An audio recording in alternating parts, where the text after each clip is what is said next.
America से वापस लौटने के 2 दिन बाद प्रधानमंत्री नरेंद्र मोदी चुनाव प्रचार में उतर जाएंगे। 4 अक्टूबर से उनका प्रचार अभियान शुरू हो रहा है।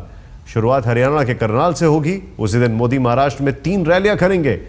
बीजेपी को विश्वास है कि मोदी की अगुवाई में पार्टी दोनों सूबों में जीत हासिल करेगी।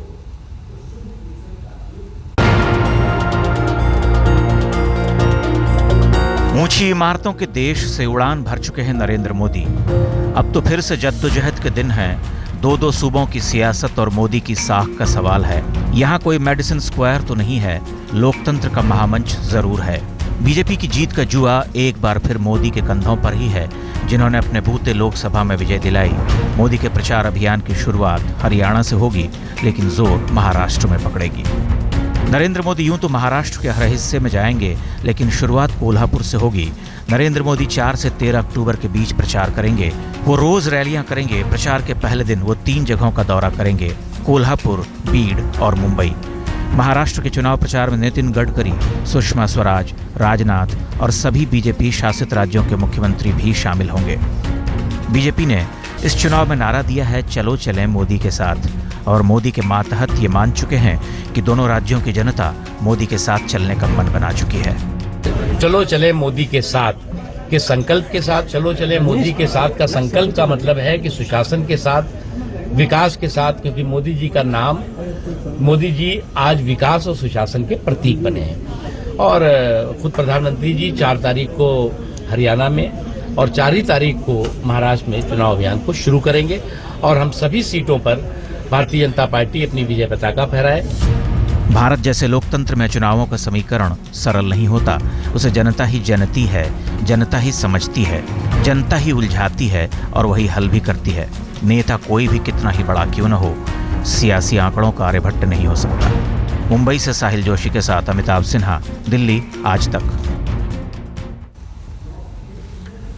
पुणे में चुनावी रैली के दौरान बीजेपी के नेता नितिन गडकरी ने महाराष्ट्र के पूर्व मुख्यमंत्री पृथ्वीराज चौहान पर जमकर भड़ास निकाली। गडकरी बोले कि पृथ्वीराज चौहान अपने कार्यकाल के 3 साल सोते रहे और चुनाव से ठीक पहले सारी परियोजनाओं को शुरू कर दिया। उन्होंने कहा कि चौहान के चलते महाराष्ट्र को बहुत नुकसान हुआ है।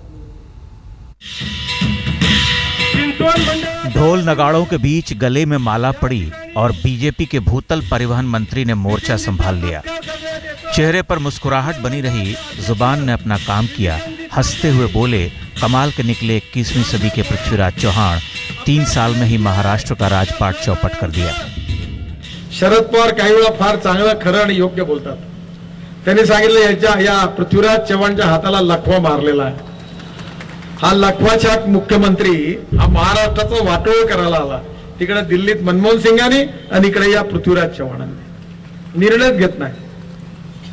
पण आचारसंहिता लागायच्या 15 दिवस आधी आता लखवाच निघून गेला। रात्रंदिवस सह्या करतो। गडकरी आगे बढ़े, दूसरी गोली दागी कि शरद पवार ठीक कहते थे, चौहान साहब का अंग नहीं चलता।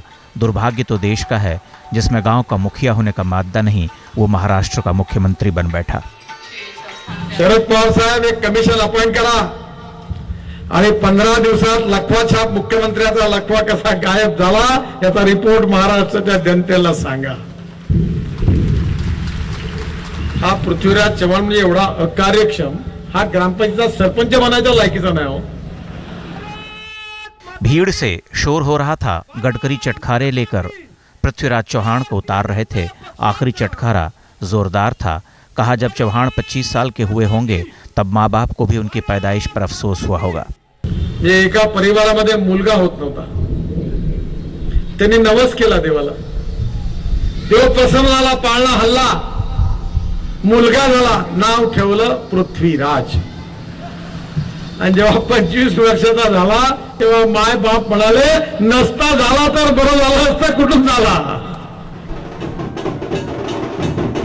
महाराष्ट्र में चुनाव प्रचार का बुखार चढ़ रहा है। 2 बड़े गठबंधन 4 बड़े दलों में बट गए हैं। पुणे से नितिन गडकरी ने महाराष्ट्र के पूर्व मुख्यमंत्री पर पहला वार किया है। पलटवार तो जरूर होगा, बस थोड़ा इंतजार कीजिए। अभी तो महाराष्ट्र में बड़े खिलाड़ियों को प्रचार मैदान में उतरना है। पंकज खेलकर, पुणे, आज तक। हरियाणा में विधानसभा चुनावों के लिए मतदान में अब 15 दिन से भी कम का वक्त बाकी है। समय कम है, लिहाजा सभी पार्टियों ने जीत की जीतोड़ कोशिश शुरू कर दी। कांग्रेस ने मैनिफेस्टो जारी कर दिया है, लेकिन सबसे खास जानकारी यह है कि प्रधानमंत्री नरेंद्र मोदी 4 अक्टूबर से 13 अक्टूबर तक लगातार हरियाणा में चुनावी प्रचार करेंगे।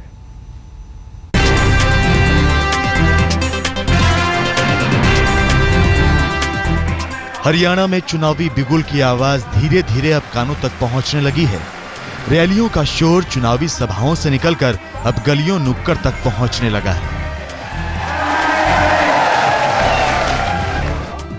कांग्रेस के सामने जीत की हैट्रिक लगाने की चुनौती है, तो दूसरे दलों के सामने सत्ता हथियाने का चैलेंज।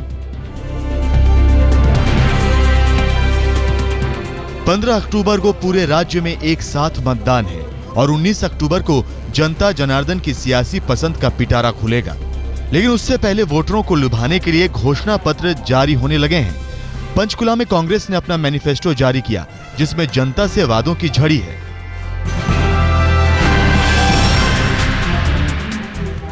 कांग्रेस ने अपनी तैयारियों का लेखा जोखा पेश करना शुरू कर दिया है और रैलियों की भी झड़ी लगा दी गई है। जिंद में दीपेंद्र हुड्डा ने जनता के सामने वोट अपील की।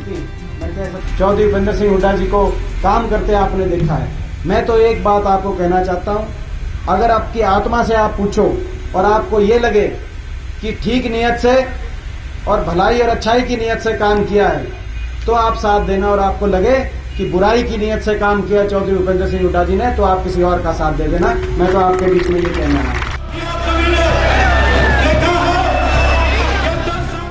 हरियाणा में मुकाबला चौतरफा है और तैयारी दूसरी पार्टियों की भी पुरजोर है।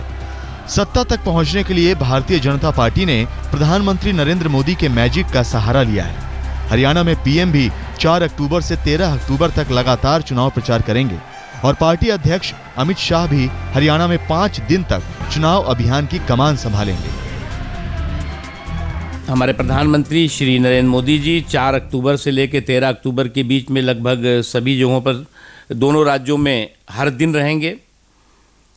उसी तरह से जो पार्टी के हमारे राष्ट्रीय अध्यक्ष हैं श्री अमित शाह जी, 4 से लेकर के और 13 के बीच में वो 5 दिन हरियाणा में और 5 ही दिन महाराष्ट्र में उन्होंने दिए हैं।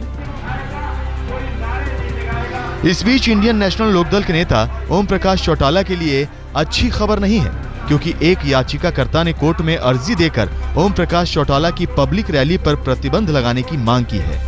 दलील है कि उन्हें पहले ही कोर्ट ने एक मामले में 17 अक्टूबर तक तिहाड़ जेल में सरेंडर करने का आदेश दिया है।